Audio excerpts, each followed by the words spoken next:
دوسری شان یہ ہے کہ قرآن کریم صرف کتاب حکمت نہیں بلکہ کتاب ہدایت بھی ہے.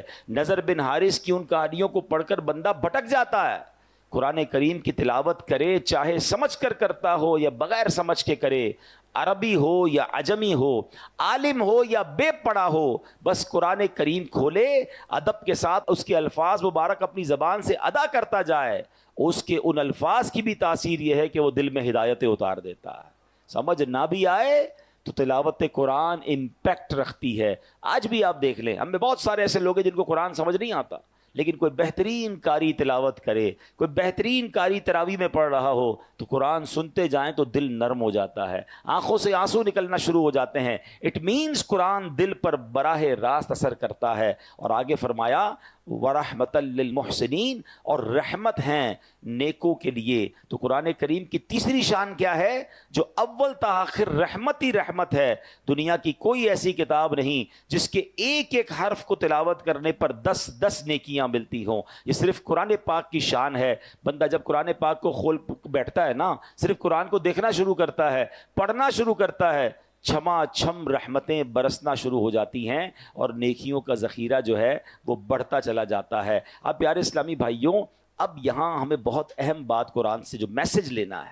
آج ہم میں سے بہت سارے لوگ کچھ نہ کچھ پڑھ رہے ہوتے ہیں، کچھ کتاب سے پڑھ رہے ہوتے ہیں، کچھ فیس بک پہ پڑھ رہے ہوتے ہیں، کوئی یوٹیوب پہ دیکھ رہے ہوتے ہیں، کچھ سوشل میڈیا پوسٹیں ہماری نظروں سے آ رہی ہوتی ہیں، گھنٹوں ہمارا کچھ نہ کچھ ہماری آنکھوں کے سامنے سے گزرتا ہے، لوگ پڑھ رہے ہوتے ہیں. اس مقام پر نضر بن حارث کے ان باتوں اور قرآن کریم کا تقابل کر کے جو ہمیں میسج دیا گیا نا، وہ سمجھنا ضروری ہے. نمبر 1، کچھ بھی پڑھنا ہو اس میں پہلی بات یہ چیک کرنی ہے کہ پڑھ کر ہدایت ملے تو پڑھ لو، فضولیات پر مبنی ہے تو بچ جاؤ. جو پڑھ رہے ہو اس سے حکمت و نصیحت ملتی ہے تو پڑھ لو، فضولیات ہیں، گمراہی آتی ہے، نیکی سے دور ہو جاؤ گے، اس سے بچ جاؤ.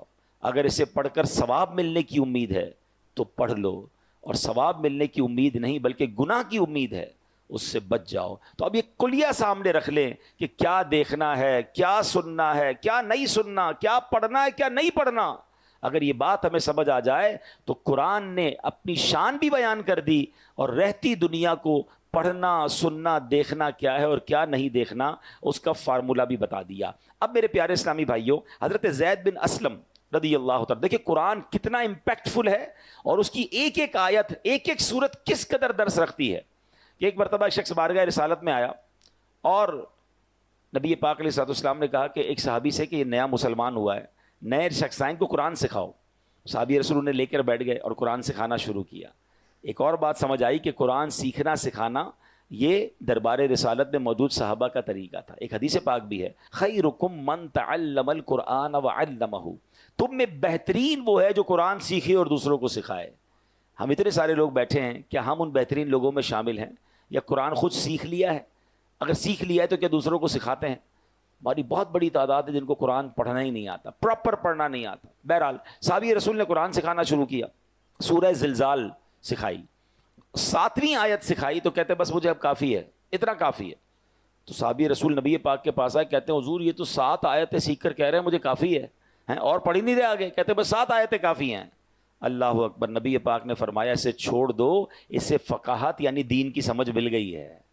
یعنی 7 آیتوں میں اتنا کمال. سکھانے والے کون تھے؟ صحابی رسول تھے نا. کس انداز سے سکھایا ہوگا، کیسا دل میں اتارا ہوگا.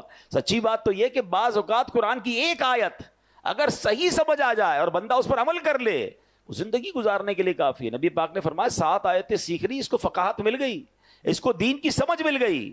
تو اب پتا چلا کہ یہ ہے قرآن، یہ ہے کتاب ہدایت، کہ اس طرح امپیکٹ کریٹ کرتی ہے اور بندہ دل سے پڑھے سمجھ لے تو اس کی زندگی سنور جایا کرتی ہے. حضرت جبیر بن مطعم رضی اللہ تعالیٰ عنہ صحابی رسول ہیں.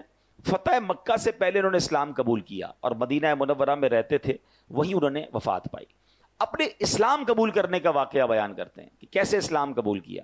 کہتے ہیں غزوہ بدر میں جو غیر مسلم قید ہوئے تھے، ان قیدیوں کی بات چیت کرنے کے لیے میں مدینہ منورہ آیا تھا. یعنی غیر مسلموں کی طرف سے نیگوشیشن کے لیے کہتے ہیں میں مدینہ منورہ آیا. جب یہاں پہنچا تو مغرب کا وقت تھا، مسلمان مغرب کی نماز پڑھ رہے تھے، نبی پاک علیہ الصلوۃ والسلام امامت فرما رہے تھے، اور پیارے آقا نے نماز کے اندر جو آیت تلاوت کی، وہ نماز کی جو تلاوت تھی وہ مسجد کے باہر بھی آواز آ رہی تھی. اور پیارے آقا سورہ طور کی تلاوت فرما رہے تھے. اب میں حیران ہو گیا کہ آواز کیسی ہے, قرآن پڑھنے والا کون؟ اللہ کے حبیب علیہ الصلوۃ والسلام جن پہ قرآن نازل ہوا ہے, اور کلام کس کا؟ اللہ کا کلام. کیسی تاثیر ہوگی؟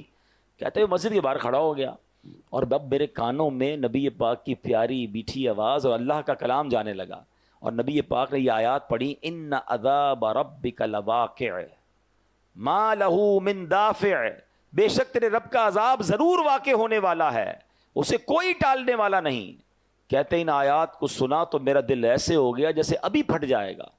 مجھے یوں لگا تھا کہ میں یہاں سے قدم بھی نہیں اٹھا سکوں گا, اس سے پہلے ہی مجھ پر عذاب برس جائے گا. میں نے اللہ پاک کے عذاب سے ڈر کر اسی وقت توبہ کی اور ایمان قبول کر لیا. آئے تھے غیر مسلموں کی طرف سے نیگوشیشن کرنے, مگر قرآن نے دل پر ایسا امپیکٹ کیا, اتنا انڈرسٹینڈ کیا قرآن کو کہ فوراً ایمان قبول کر لیا. تو یہ ہے قرآن. اللہ پاک ہمیں قرآن اس کی حقیقی روح کے مطابق پڑھنے کی توفیق عطا فرمائے. اللہ اکبر. قرآن گناہ گاروں کو کیسے ہدایت دیتا ہے. ایک بار حضرت ابو ہاشم رحمۃ اللہ تعالی علیہ فرماتے ہیں, ایک مرتبہ بصرہ کشتی میں جانے کے لیے سوار ہوا. اس کشتی میں ایک مرد بھی تھا, اس کے ساتھ کنیز بھی تھی. آگے بڑھے تو مرد نے اپنی کنیز سے کہا ذرا شراب پلاؤ. اس نے شراب پلائی. کنیز کو کہا کچھ گانا بھی سناؤ. حالانکہ وہ بزرگ ساتھ بیٹھے تھے مگر وہ اپنی رنگ رلیوں میں مصروف تھا. کہتا گانا سناؤ. اس نے گانا بھی شروع کر دیا. تھوڑی دیر بعد وہ شخص جو ہے وہ حضرت ابو ہاشم سے کہتا ہے اس گانے جیسا تمہارے پاس بھی کچھ ہے, تم بھی کچھ سنا سکتے ہو. اب ان کو موقع ملا, انہوں نے قرآن کی تلاوت شروع کر دی. اب سنیں قرآن کی کون سی آیتیں پڑھی. دیکھیں قرآن کی کچھ صورتیں تو ایسی ہیں جو کمال ہے نا, بندہ ایسا لگتا ہے اس کا ایسا ترنم ہے, ایسی لے ہے, ایسا انداز ہے کہ بندہ رحمت کے دریا میں تیرنا شروع ہو جاتا ہے. انہوں نے کیا پڑھنا شروع کیا؟ بسم اللہ الرحمن الرحیم. اذا الشمس کورت واذا النجوم انکدرت واذا الجبال سیرت. 30واں پارہ ہے, سورہ تکویر ہے, قیامت کی منظر کشی قرآن کر رہا ہے. ترجمہ کیا بنتا ہے؟ جب سورج کو لپیٹ دیا جائے گا, جب تارے جھڑ پڑیں گے اور جب پہاڑ چلائے جائیں گے. ان آیات کو سن کر وہ شخص رونے لگا جو تھوڑی دیر پہلے شراب پی رہا تھا, گانے سن رہا تھا. جب وہ کہتے ہیں اس آیت پر میں پہنچا وَإِذَا الصُّحُفُ نُشِرَتْ, اور جب نامہ اعمال کھولے جائیں گے. روتے روتے وہ شخص اپنی کنیز سے کہتا ہے میں اللہ کے لیے تجھے آزاد کرتا ہوں, اس شراب کو پانی میں بہا دو. اور اب کہتے ہیں وہ ابو ہاشم رحمۃ اللہ تعالی سے پوچھتا ہے کیا میری توبہ بھی قبول ہو سکتی ہے؟ میں تو بڑا گناہ گار, میں شرابی, میں برے کام کرنے والا, قرآن سے مجھے ہدایت مل رہی ہے. اللہ اکبر. اللہ والوں کو قرآن بھی کیسا یاد تھا. اس کے اس سوال کا جواب بھی انہوں نے قرآن سے دیا. فرماتے ان اللہ یحب التوابین ویحب المتطہرین, بے شک اللہ بہت توبہ کرنے والوں سے محبت فرماتا ہے اور خوب صاف ستھرے رہنے والوں کو پسند فرماتا ہے. ہائے ہائے, یہ سن کر اس بندے نے توبہ کر لی کہ اللہ کا پیغام ہے کہ اللہ توبہ کرنے والوں کو قبول فرماتا ہے. تو یوں قرآن زندگیاں بدلتا ہے, یوں قرآن ہدایت دیتا ہے, یوں قرآن دلوں کی دنیا بدل دیتا ہے. مگر بات یہ ہے کہ قرآن سے محبت بھی تو ہونا. قرآن پتہ ہے قیامت کے دن کیسے کام آئے گا. بہت ساری چیزوں سے دوستی لگائی ہوئی ہے لوگوں نے. پوچھو کیا ہابی ہے؟ میری ہابی اسپورٹس ہے, میری ہابی موبائل پر گیم کھیلنا, میری ہابی کیا ہے جناب میں کمپیوٹر پہ ٹائم گزارتا ہوں, میری ہابی فلاں پتہ نہیں ٹامی جونی پتہ نہیں کس کس کی کتابیں پڑھتے رہتے ہیں. ارے مسلمان کی پہلی ہابی تو قرآن ہونا چاہیے نا, پہلی مصروفیت تو قرآن ہونی چاہیے. سنو قرآن کیا کام دے گا. اللہ کریم کے نبی علیہ الصلوۃ والسلام نے فرمایا جو بندہ دن اور رات میں قرآن کریم کی تلاوت کرتا ہے, ایسی روٹین بنائیں کہ کام پر جانے سے پہلے کچھ قرآن پڑھ کے جائیں, گھر آئیں تو سونے سے پہلے کچھ قرآن پڑھ لیں, اللہ کرے صبح سورہ یاسین پڑھ کے جائیں, رات سورہ ملک پڑھ لیا کریں. سنیے نبی پاک فرماتے جو بندہ دن اور رات میں قرآن پڑھتا ہے اور قرآن کے حلال کو حلال اور حرام کو حرام جانتا ہے, اللہ پاک فرشتوں کو اس کا رفیق یعنی اس کا ساتھی بنا دیتا ہے. جب قیامت کا دن ہوگا بندے کے لیے اللہ کی بارگاہ میں دلائل دے گا. قرآن کہے گا رب کریم ہر شخص دنیا میں اپنے کام کی اجرت لیتا تھا, جو بھی کام کرتے ہیں اس کی فیس لیتے ہیں نا. قرآن کہے گا یا اللہ ہر شخص دنیا میں اپنے کام کی اجرت لیتا تھا مگر فلاں شخص دن اور رات میں مجھے پڑھتا تھا, میری تلاوت کرتا تھا, میرے حلال کو حلال اور حرام کو حرام جانتا تھا. اے اللہ آج اس کو اجر عطا فرما, یعنی آج اس کی اجرت عطا فرما. قرآن کریم کی عرض پر اللہ کریم اس بندے کو تاج شاہی اور کرامت کا لباس پہنائے گا. اب اللہ قرآن سے فرمائے گا حل ردیتا, اے قرآن کیا تو راضی ہے؟ ذرا غور کیجئے, بندے کو عزت کا تاج اور کرامت کا لباس پہنا کے بندے سے نہیں پوچھے گا, اللہ قرآن سے سوال کرے گا اے قرآن تو راضی ہے؟ تو قرآن کہے گا یا رب اس سے بھی زیادہ افضل اجر عطا فرما. اب اس بندے کو بادشاہت اور سبحان اللہ جنت کی نعمتیں عطا کی جائیں گی، یعنی عطا کیا جاتا رہے گا۔ حدیث کا خلاصہ ہے کہ قرآن کے بارے میں اللہ تبارک و تعالیٰ پھر قرآن سے سوال فرمائے گا کہ اے قرآن کیا تو راضی ہے؟ اللہ اکبر، ذرا غور کیجئے۔ اور پھر ایک وقت آئے گا کہ قرآن کہے گا یا اللہ میں راضی ہوں۔ اب بتائیں دوستی کس سے کرنی چاہیے، ساتھ کس کا ہونا چاہیے؟ انفارچونیٹلی بہت ساری چیزیں ہم روز اوپن کرتے ہیں، روز سافٹ ویئر اوپن کرتے ہیں، روز آن لائن ہوتے ہیں، قرآن آن لائن نہیں کرتے۔ ہمارے اسلاف روزانہ کئی بزرگ تو وہ ہیں جو 3 دن میں پورا قرآن پڑھ لیا کرتے تھے، ہیں قرآن جو ہے 3 دن میں پڑھ لیا کرتے، لیکن آج ہم ہیں کہ قرآن پورا سال گزر جاتا ہے اب نہیں کھولتے۔ تو اے میرے پیارے اسلامی بھائیوں، اللہ کرے کہ ہم قرآن سے دوستی کریں، اور قرآن کیسے میسج دیتا ہے اور توبہ کیسے قبول ہوتی ہے۔ ایک بڑا پیارا واقعہ ہے، حضرت ابو ہریرہ رضی اللہ تعالیٰ عنہ، آپ کہتے ہیں کہ ایک بار میں نبی پاک علیہ الصلوۃ والسلام کی بارگاہ میں عشاء پڑھ کر باہر نکلا تو میں نے خاتون کو دیکھا، پوری پردے کے اندر موجود تھی۔ انہوں نے مجھے کہا کہ اے ابو ہریرہ، مجھ سے ایک بہت بڑا گناہ ہو گیا ہے، کیا میری توبہ قبول ہوگی؟ آپ نے فرمایا بتاؤ کیا گناہ کیا ہے؟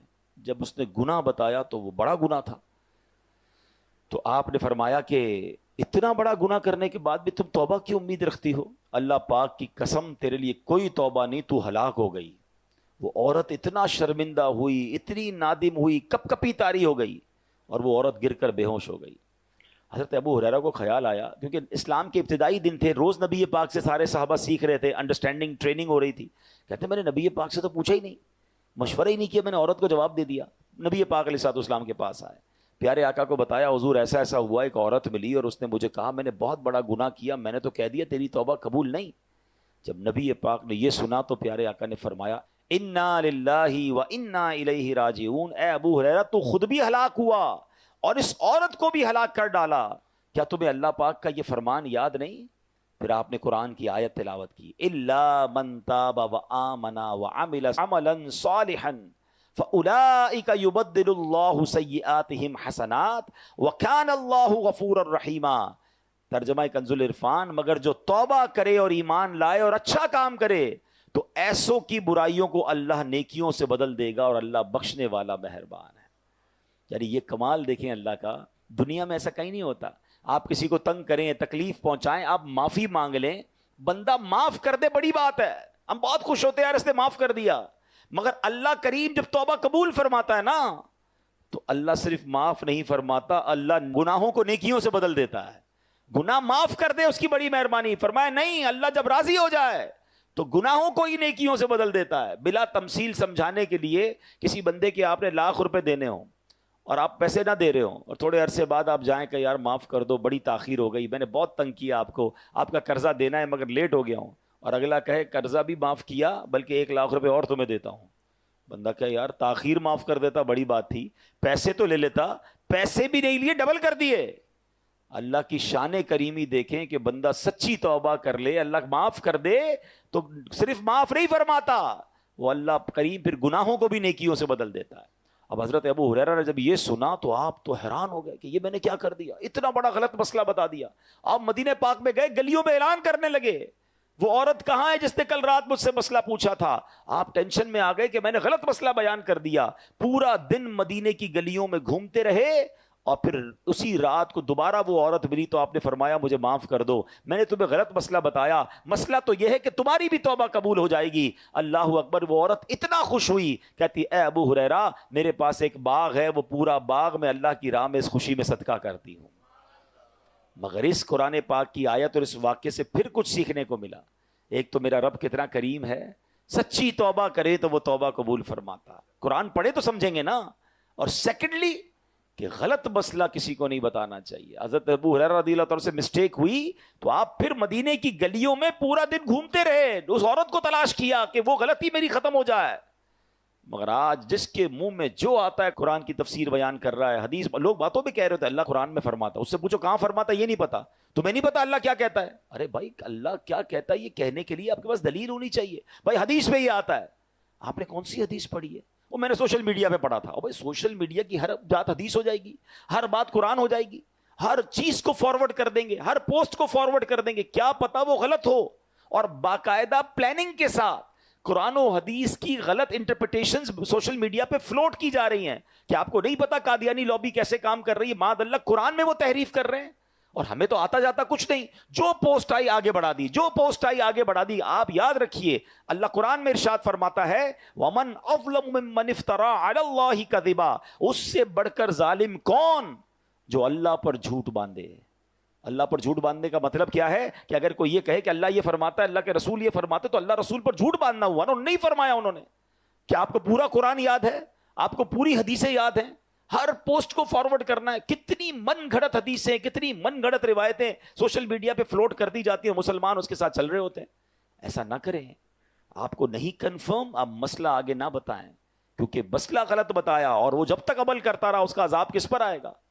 تو ہمیں بیسٹ طریقہ تو یہ کہ اگر کوئی دینی پوسٹ فارورڈ کرنی ہے, بلکہ خود بھی عمل کرنا ہے, کسی عالم دین سے پوچھ لیں. اب آپ کہیں یار ہر پوسٹ میں تو روز کی پتہ نہیں سینکڑوں پوسٹیں چلاتا رہتا ہوں, تو واجب تو نہیں آپ پر ہر پوسٹ کو لائک شیئر کرتے رہنا. اور اگر آپ کا پھر بھی شوق ہے تو میرا مشورہ ہے کہ آپ dawat-islami.net یہ ہماری ویب سائٹ ہے جہاں روز کی اوتھنٹیکیٹ علماء کرام, مفتیان کرام سے اپرووڈ پوسٹ, حدیثیں, قرآن کی آیتیں آ رہی ہوتی ہیں, وہاں سے لیں اور شیئر کر دیں. ثواب بھی ملے گا اور آپ مطمئن بھی ہوں گے کہ جناب یہ اوتھنٹیکیٹ ہے. ورنہ ایسا نہ ہو کہ غلط مسئلے آگے فارورڈ کرنے کی وجہ سے ہم بھی گناہ گار ہوں. اللہ مجھے اور آپ کو ایسی احتیاط بھی نصیب فرمائے. انسان ہے نا ہم بھی, جیسے میں بیٹھا ہوں بیان کر رہا ہوں, مجھ سے بھی غلطی ہو سکتی ہے, لیکن اگر کسی بیان کرنے والے سے بھی غلطی ہو جائے اور اسے پتہ چل جائے کہ بھائی آپ نے آیت ٹھیک نہیں پڑھی, حدیث صحیح بیان نہیں کی, یا مسٹیک ہو گئی ہے, سلپ آف ٹنگ ہو جاتا ہے, شرمانا نہیں ہے. ہاں فوراً بتائیں کہ میری غلطی ہے, میں نے غلط پڑھا تھا, صحیح یہ ہے, کیونکہ لوگوں کی شرم کی وجہ سے کئی قیامت میں مارنا پڑے. ہم نے دیکھا کہ امیر اہل سنت, فاؤنڈر آف دعوت اسلامی, اتنی بڑی ہستی ہوتے ہوئے براہ راست چینل پر بتاتے ہیں کہ بھائی فلاں مسئلے میں غلطی ہوئی تھی, صحیح مسئلہ یہ ہے. اس میں کوئی شرم اور آر نہیں ہونی چاہیے. چند لوگوں کی شرم اٹھانے کے لیے کہ لوگ کیا کہیں گے. ارے لوگ کچھ کہیں نہ کہیں, اگر رب ناراض ہو گیا اور گناہ جاریہ ہو گیا, میں نے جائز کو ناجائز کہہ دیا اور ناجائز کو جائز کہہ دیا, تو میرے لیے تو عذاب کا باعث بن جائے گا. تو کبھی بھی زندگی میں اگر کوئی آپ کو بتا بھی دینا کہ یار آپ سے یہ غلط مسئلہ بیان ہو گیا ہے, آپ نے یہ مسٹیک کی, تو اس میں ایک منٹ نہ لگائیں اور فوراً اس کو ٹھیک کریں. اور الحمدللہ علماء حق سے رابطے میں رہیں تو انشاءاللہ اس کی برکتیں ملتی رہیں گی. ایک اور پیاری حدیث, نبی پاک علیہ الصلوۃ والسلام فرماتے ہیں, ایک شخص نبی پاک کی خدمت میں حاضر ہوا, عرض کی یا رسول اللہ افضل عمل کون سا ہے؟ فرمایا تم پر لازم ہے حال مرتحل, یعنی منزل پر پہنچ کر پھر سفر شروع کر دینے والے بن جاؤ. عرض کیا حضور یہ مرتحل کیا ہے, یہ کیسا کام بندہ ہے؟ تو فرمایا جو قرآن پاک کو ابتدا سے پڑھے اور اختتام پہ پہنچے اور پھر دوبارہ پڑھنا شروع کر دے, پھر ختم ہو پھر پڑھنا شروع کر دے, یعنی منزل پر پہنچ کر پھر سفر شروع کر دے, تو سبحان اللہ اس کو مرتحل کہتے ہیں اور یہ افضل عمل ہے. اللہ کریم سے دعا ہے اللہ مجھے اور آپ کو ذوق و شوق کے ساتھ تلاوت قرآن کا شوق نصیب فرمائے. قرآن تلاوت کے ساتھ ساتھ انڈرسٹینڈ کرنا بھی شروع کریں. دعوت اسلامی کے مکتبۃ المدینہ سے آپ کو تفسیر قرآن مل جائے گی. تفسیر قرآن صراط الجنان, بہت آسان اردو میں یہ تفسیر موجود ہے. اس کی ویب سائٹ پر کتاب ڈاؤن لوڈ کے لیے بھی اویلیبل ہے dawat-islami.net پر. صراط الجنان کے نام سے تفسیر قرآن کی اپلیکیشن موجود ہے, فری آف چارج آپ اس پہ پڑھ سکتے ہیں. پڑھنے کے ساتھ ساتھ آپ کے لیے ایک سہولت اور دے دی گئی ہے, اس کی آڈیو بھی ریلیز کر دی گئی ہے. آپ روزانہ ٹریول کے دوران بھی کچھ تلاوت تفسیر سنتے رہیں تو انشاءاللہ آپ روزانہ قرآن کے ساتھ انوالو رہیں گے. اللہ کرے کہ ہم صحیح طریقے سے قرآن پڑھنے والے بن جائیں. اللہ پاک ہمیں عمل کرنے کی توفیق عطا فرمائے. آمین بجاہ النبی الامین صلی اللہ علیہ وسلم. دوستو ویڈیو اچھی لگی ہو تو لائک کرو, کمنٹ کرو, شیئر کرو. ملتے ہیں اگلی ویڈیو میں. بائے. السلام علیکم ورحمۃ اللہ وبرکاتہ.